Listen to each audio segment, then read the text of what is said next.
dapat ikaw at ako ang nakapako dun sa krus. Kung ikaw ay follower ni Jesus Christ, kaya mo bang magpatawad? Ang deserve lang natin, alam mo ano, puot ng Diyos. Luke chapter 23 verse 34. But Jesus was saying, Father, forgive them, for they do not know what they are doing. And they cast lots, dividing up his garments among themselves. So, ito yung time na nakapako na si Jesus Christ at 7 last words. Ito yung una niyang mga salita. Father, forgive them, for they do not know what they are doing. Kung pag-aaralan natin kung paano kinrucify si Jesus or yung previous event bago siya dumating sa, yun nga, nakapako na siya, may iyak ka sa totoo lang. Tuwing Holy Week, marami tayong nakikita na ginagaya yung ginawa ni Jesus Christ. Nagbubuhat ng cross, di ba? Yung iba, nagpapapako din. Pero sa totoo lang, walang makakagawa ng ginawa ni Jesus Christ. Yung dito sa atin, yung mga napapanood natin, di ba? Buhat nila yung cross, may hawak na alak, di ba? Tapos yung iba, pagka hinampas, sinuntok, di ba, nagagalit, nananadyak, nagiging parang kabayo na may back kick, di ba? Pero si Jesus Christ, nung time na inusig siya or yung time na hinuli siya, alam niyo ba kung anong oras yun? Madaling araw. Nagpe-pray na siya noon, tapos hinuli siya, bandang madaling araw yun. Tapos nilitis siya, umaga, puyat, pagod, diba? Wala pang almusal siguro.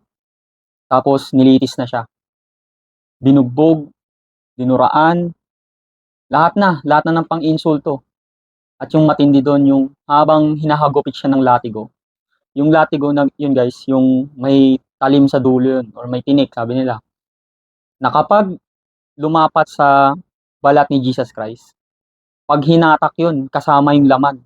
You see, nai-imagine nyo ba kung gaano yung dinanas ni Jesus Christ? At yung kinoronahan siya ng tinik. Fulfillment ng Genesis chapter 3 verse 15. Grabe yung ginawa ni Jesus Christ. Tapos sinusuntok siya, tapos pinapahulaan sa kanya sino yung sumuntok sa kanya. At yung mga napapanood natin na palabas about Passion of the Christ, wala pa yan sa kalingkingan nung dinanas ni Jesus Christ talaga. Kung pag-aaralan natin yung Bible, sabi ng Bible, halos hindi na siya makilala dahil puno ng sugat, puno ng dugo. Diba? Tapos papasanin niya pa yung cross. At take note, during Roman Empire or during that time, kapag ang tao ay, ang parusa niya is, yung death penalty niya ay ipapako sa krus, it means ikaw yung may mabigat na kasalanan. Pero si Jesus Christ, nung niliti siya, wala siyang kasalanan. Walang makita sa kanya. Kaya nga naghugas kamay si Pontius Pilate kasi alam niya na walang kasalanan si Jesus Christ. At dapat ikaw at ako ang nakapako dun sa krus. Bakit? Kasi tayo yung may kasalanan sa Diyos. Nilikha niya tong mundong to, may rules siya, may law, pero anong ginawa ng tao? Nagrebelde, sinuway yung utos ng Diyos. Pero dahil mahal niya nga, ikaw at ako, siya na yung umako nun. Siya na yung napako sa krus in behalf of us, na dapat tayo yung nakapako sa krus. At sa kabila nung ginawa sa kanya, biro mo mismong kalahi niya pa mismo yung nagsumisigaw ng crucify him. Pinili niyang bansa, pero nireject siya. Pero sa kabila ng lahat ng yun, ano yung unang lumabas sa bibig niya? A prayer of forgiveness and mercy. Forgive them, for they do not know what they are doing. Kung tutusin, alam nyo ba, sabi sa Matthew chapter 26, na pwede siyang mag-request sa ama niya na nasa langit, na isend yung legions of angels niya. Alam nyo ba kung gaano karami yun? That's 72,000 angels. At take note, yung isang angel pa lang, kayang pumatay ng 185,000 na tao. Isang angel pa lang yun. Pwede niyang gawin yun.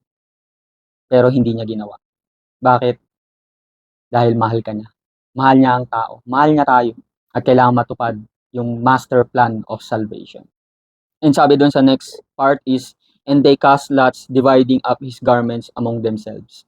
So ito yung fulfillment nung sa Psalms chapter 22 verse 18. In application by principle, kung ikaw ay follower ni Jesus Christ, kaya mo bang magpatawad kagaya ng ginawa ni Jesus Christ? May senaryo sa Matthew chapter 18 verse 22 na kung saan nagtanong si Peter, gaano ba dapat kadalas magpatawad?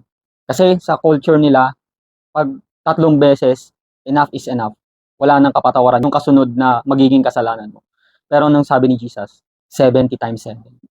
Patawarin mo yung mga nagkasala sa'yo, 70 times 7. At sa Luke chapter 6, love your enemies and pray for them, yung mga nagmi-mistreat sa'yo, yung mga gumagawa ng hindi maganda sa'yo. Patawarin mo sila. Gaya ng ginawa ni Jesus Christ.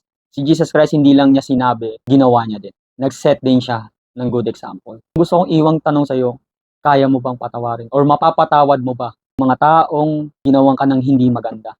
Maaring tatay mo or magulang mo, kapatid mo, kamag-anak mo, kaibigan mo, anyone na hindi ka ginawan ng maganda. Tinraidor ka, tiniraan ka, inutangan ka, tapos hindi pa rin nagbabayad.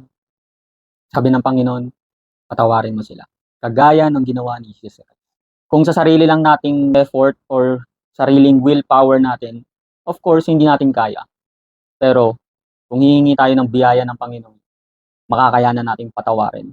Even yung pinaka may masakit na ginawa sa'yo, makakayanan mong patawarin siya.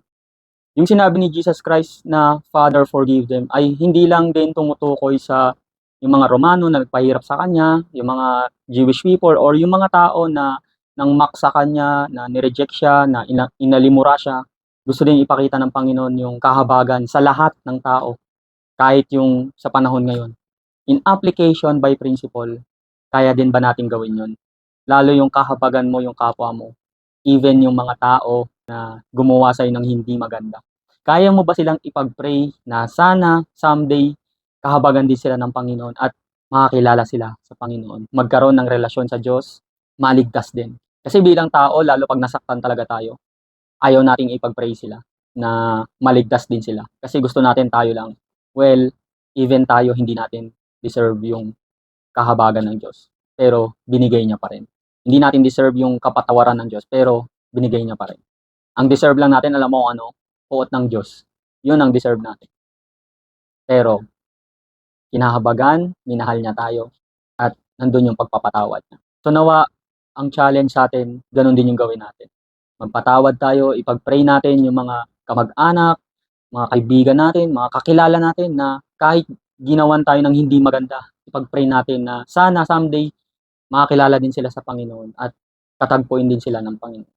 Kung ano yung naranasan mong kahabagan, yung pagpapatawad, i-express mo din sa ibang tao. I hope this message ay nakatulong sa'yo at nawa na-challenge ka sa message na. So yun lang. God bless.